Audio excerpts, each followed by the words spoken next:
Apply this for 7 days, the billion-dollar habit. You asked a question earlier about the arc of dopamine and its duration.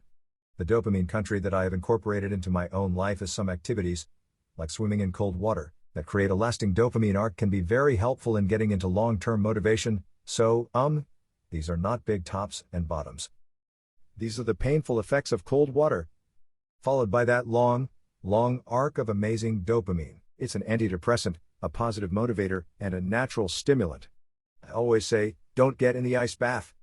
If you have a shower, that's fine. Showers aren't cold enough. Keep in mind that early research shows this dopamine booster makes people step into 60-degree water, which isn't that cold, 60 degrees Fahrenheit for 45 minutes to an hour. Your water bill may go up, but you may just need a cool shower and a raise to your neck, because I understand that this can be an expense at times. Obstacles for people. Not everyone has an ice bath now, but dopamine detoxing was originally described in the Bay Area, where it seems like a lot of tech guys are talking about it. In terms, I've heard something like, people don't even look at each other. The expressions on people's faces show that they truly believe I live here as a monk. Lifestyle like no such food. There's nothing about it that really appeals to me. Seems a bit crazy and extreme. I mean, I can understand not eating very tasty foods, I can understand eating bland foods, but I definitely don't take prescription drugs or spend time without caffeine. Caffeine increases dopamine receptors, making more dopamine available. More potent to stimulate the dopamine response. I understand avoiding certain substances and behaviors, but the idea that you won't be able to look people in the eyes because of too much dopamine, I guess it depends. It depends on who you look at and how their gaze wakes you up in a positive way. But the fact is that that's not a very rational way of thinking.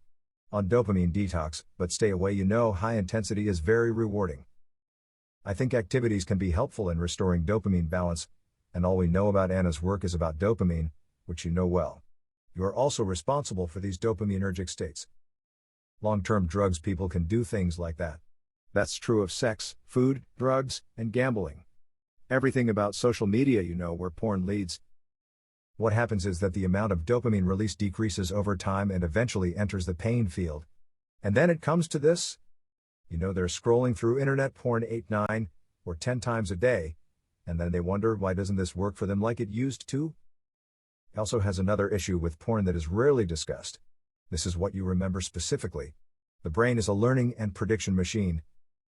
And while I'm not trying to say that all porn is bad, there's enough evidence to support the claim that if your brain learns to turn on when watching other people have sex, when you are with someone else, it does not always transmit opportunities to be stimulated. It's true, particularly for young children who are exposed to a lot of porn and other brain-stimulating aphrodisiacs, so you'll learn to be a sighted yes or simply create a challenge in sexual interactions with someone you know. I am looking for a real partner. Approaches this only through the lens of biology, you know what I mean. I'm not a psychologist, and I certainly am not, and I don't think this is political in any way.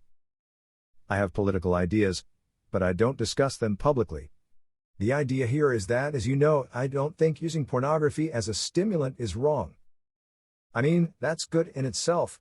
Its availability, as well as its extreme forms, make it a very potent stimulant, and a very potent stimulant of any kind is extremely palatable. Extreme food pornography acts like bungee jumping. People who set a threshold for the dopamine rule.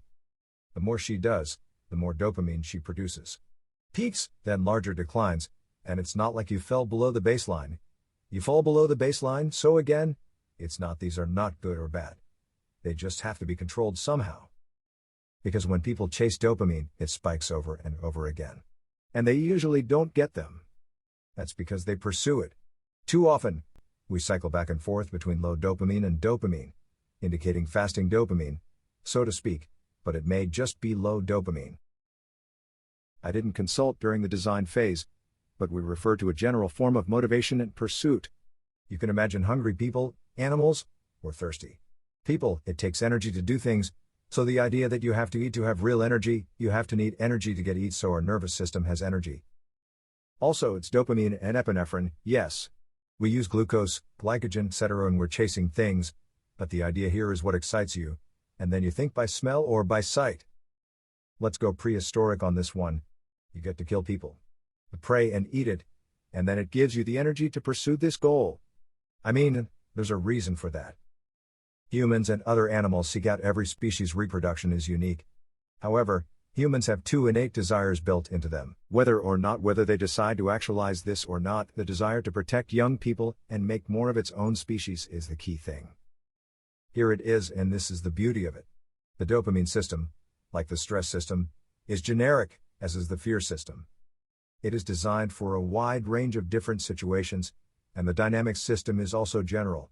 It could be to get to the next pole, as Milestone did. Or 5 miles, you'll have control of the next landmark. And it's completely arbitrary. Definitely one of the brightest. Things that have never been told to me by an extremely good psychoanalyst are very simple, but I think that is the most basic concept to understand. You are right that everything is intrinsic. If you finish first in the marathon, no one comes and injects dopamine. You get the idea that it's all in your ears. Internal, it's all about your inner self. This is not to say that there aren't good and bad things in life. But in fact, if you define the next step as simply going beyond the distance of what you're comfortable with, you get there.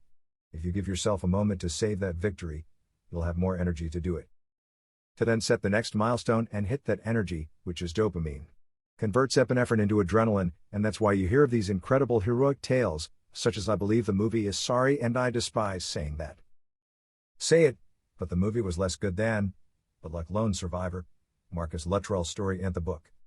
I really think that today or yesterday could be the anniversary of Operation Red Wings because, except for Marcus, all of them are dead.